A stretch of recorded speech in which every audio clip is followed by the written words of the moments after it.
राजा शिवाजी चित्रपट रिलीज होण्या अगोदरच धुरंधर आणि छावा चित्रपटाचा रेकॉर्ड मोडला. रितेश देशमुख प्रदर्शित राजा शिवाजी चित्रपट हा 1 मेला प्रदर्शित होणार आहे आणि तो वेगवेगळ्या भाषांमध्ये रिलीज होणार आहे. पण हे कसं काय शक्य आहे? चित्रपट अजून रिलीज देखील झाला नाही, तरी देखील छावा आणि धुरंधर सारख्या चित्रपटाचा रेकॉर्ड कसं काय मोडलाय? चला सविस्तर या व्हिडिओमधून पाहू.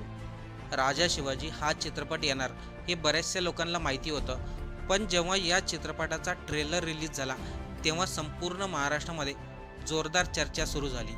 सध्या सोशल मीडियावरती या चित्रपटाबद्दल वेगवेगळ्या प्रतिक्रिया उमटत आहे. अनेकांनी आपली मतं मांडली तर शिवप्रेमींमध्ये आनंदाचं वातावरण निर्माण झालंय. कारण की विषय तसाच आहे. छत्रपती शिवाजी महाराज हे फक्त इतिहासामधील नाव नाही, तर हे महाराष्ट्राची अस्मिता, शौर्य, स्वाभिमान आणि प्रेरणेचे प्रतीक आहे. त्यामुळे या चित्रपटाकडून लोकांच्या अपेक्षा अगोदरपासूनच खूप मोठ्या होत्या. सर्वात अगोदर एक गोष्ट स्पष्टपणे जाणवते, टीझरच्या तुलनेमध्ये ट्रेलर हा खूप प्रभावित करतो. जेव्हा राजा शिवाजी चित्रपटाचा टीझर आला होता तेव्हा अनेक लोकांनी नावं ठेवली, रितेश देशमुख शिवाजी महाराजांच्या भूमिकेमध्ये शोभत नाही. मग चित्रपटामधील VFX असो किंवा इतर अभिनेत्यांचे लुक असो, याच्यावरती अनेक लोकांनी टीका केल्या. हा चित्रपट छावा चित्रपटाच्या तुलनेमध्ये कुठेही टिकणार नाही. कदाचित त्याच गोष्टी मेकर्स आणि रितेश देशमुख यांनी मनावरती घेतल्या आणि जेव्हा राजा शिवाजी चित्रपटाचा ट्रेलर रिलीज झाला तेव्हा अनेक गोष्टी सुधारलेल्या दिसल्या आणि त्यानंतर सुरुवात झाली या चित्रपटाची खरी कहाणी, तेही रिलीज होण्या अगोदर. आपण सर्वांनीच पाहिलंच, या ट्रेलरची सुरुवात होताच सुरुवातीला एक गंभीर, भव्य आणि ऐतिहासिक वातावरण तयार होतं. सुरुवातीचे संवाद, बॅकग्राऊंडला असणारे म्युझिक, त्यावरून एक गोष्ट लक्षात येते, हा चित्रपट फक्त मनोरंजनासाठी बनवला नाही, एक महान इतिहास लोकांसमोर मांडण्याचा प्रयत्न केला गेला आहे. अवघ्या 3 मिनिटाचा ट्रेलर कधी सुरुवात होते आणि कधी संपतो हेही कळत नाही. हीच तर असते एका चांगल्या ट्रेलरची ओळख. त्या ट्रेलरमध्ये सर्वात जास्त भावलेली गोष्ट म्हणजे हिंदवी स्वराज्य या शब्दाचा वापर. हा शब्द फक्त संवाद नाही, संपूर्ण इतिहासाचा आत्मा आहे. छत्रपती शिवाजी महाराजांनी उभा केलेलं स्वराज्य हे फक्त राज्य नव्हतं, तर ते सर्वसामान्यांच्या सन्मानासाठी उभा केलेला मोठा विचार होता. रितेश देशमुखबद्दल बोलायचं झालं तर त्यांनी छत्रपती शिवाजी महाराज यांच्या भूमिकेसाठी घेतलेली मेहनत स्पष्टपणे जाणवते आणि ती दिसते देखील.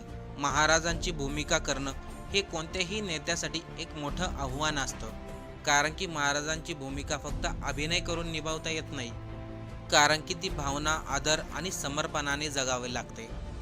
ट्रेलरमध्ये सर्वांनीच पाहिलं, रितेश देशमुख यांच्या चेहऱ्यावरती तेज, डोळ्यामध्ये प्रचंड आत्मविश्वास, चालताना छत्रपती शिवाजी महाराजांचा रुबाब आणि संवादामधून ताकद दिसून येते. भाग्यश्री यांनी राजमाता जिजाऊ यांची साकारलेली ती भूमिका चित्रपटामधील सर्वात वजनदार गोष्टीपैकी एक आहे. त्यांच्या संस्कारामधून शिवराय घडले, त्यामुळे राजमाता जिजाऊ यांची भूमिका अत्यंत प्रभावी वाटते. जेनेलिया देशमुख यांची देखील उपस्थिती ट्रेलरमध्ये लक्ष वेधून घेते. फक्त त्यांची बोलण्याची ट्युनिंग ही मराठी भाषेला लक्ष वेधून घेत नाही. संजय दत्त यांनी चित्रपटामध्ये अफजल खानाची भूमिका साकारली आणि ही भूमिका चित्रपटामधील महत्त्वाचा केंद्रबिंदू आहे. संजय दत्त जेव्हा अफजल खानच्या भूमिकेमध्ये चित्रपटामध्ये दाखवला जातो तेव्हा सर्वजण हैराण होतात, कारण की संजय दत्त अफजल खानासाठी एकदम परफेक्ट वाटत आहेत. त्यांच्या अभिनयामधून कुठेही कमतरता दिसून येत नाही, एकदम दमदार लुक आणि दमदार अभिनय दिसून येतोय. अभिषेक बच्चन, फरदीन खान यांचा देखील लुक या चित्रपटामध्ये चर्चेचा विषय ठरला. पण सर्वात मोठा या चित्रपटाचा कोणी हिरो असेल तर ते म्हणजे अजय अतुल, कारण की बॅकग्राऊंडला जे म्युझिक आहे, ढोल ताशांचा जो आवाज येतो आणि छत्रपतींवरती एक विशेष गाणं, त्या गाण्याने अख्ख्या ट्रेलरची दिशा बदलून टाकली. चित्रपटामधील काही क्षण असे आहेत जे फक्त संगीतमुळे अंगावरती काटा येतो.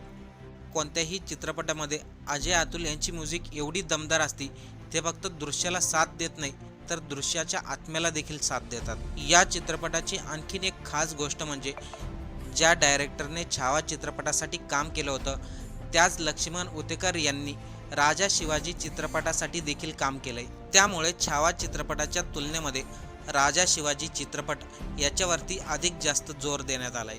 सलमान खान यांचा देखील राजा शिवाजी चित्रपटामध्ये एक रोल असणार आहे. ते कोणत्या भूमिकेमध्ये दाखवणार याचं अजून स्पष्टीकरण नाही. पण जेव्हा ट्रेलर रिलीज झाला तेव्हा सर्वांनी या चित्रपटाला खूप महत्त्व दिलं. लोकांनी तर आपले मतही मांडले. हा चित्रपट धुरंधर आणि छावा चित्रपट या दोन्हीचे रेकॉर्ड मोडणार आहे.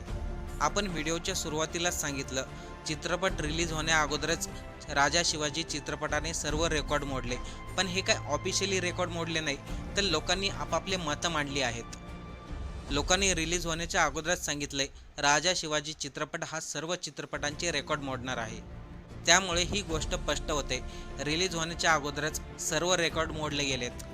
आता फक्त आपल्याला सर्वांना एक मेची वाट पाहायची आहे. महाराजांची मोठ्या पडद्यावरती एंट्री होईल, रणशिंग वाजेल. तेव्हा तो एखाद्या चित्रपटाचा क्षण नसेल, तर अभिमानाचा क्षण असेल. त्यामुळे प्रत्येक व्यक्तीने हा चित्रपट थिएटरमध्ये बघायला नक्की जा आणि या चित्रपटाला इतकं महत्त्व द्या का हा चित्रपट सर्व चित्रपटांचे रेकॉर्ड तोडेल. व्हिडिओ बनवताना एक गोष्ट लक्षात आली, जेव्हा आपण चित्रपटाबद्दल रितेश देशमुख यांच्याबद्दल चांगलं सांगतो तेव्हा लोक कमेंट करतात, हा चित्रपट अजिबात चांगला नाही, रितेश देशमुख हे शोभत नाही.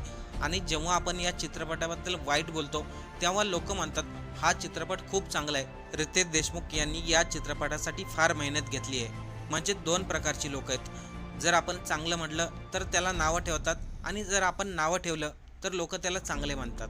त्यामुळे कमेंटकडे लक्ष न देता प्रत्येकाने आपल्या आपल्या मनामध्ये ठरवा, हा चित्रपट थिएटरमध्येच पाहायला जायचे, कोणी कितीही चांगलं म्हणो किंवा कोणी किती वाईट म्हणो.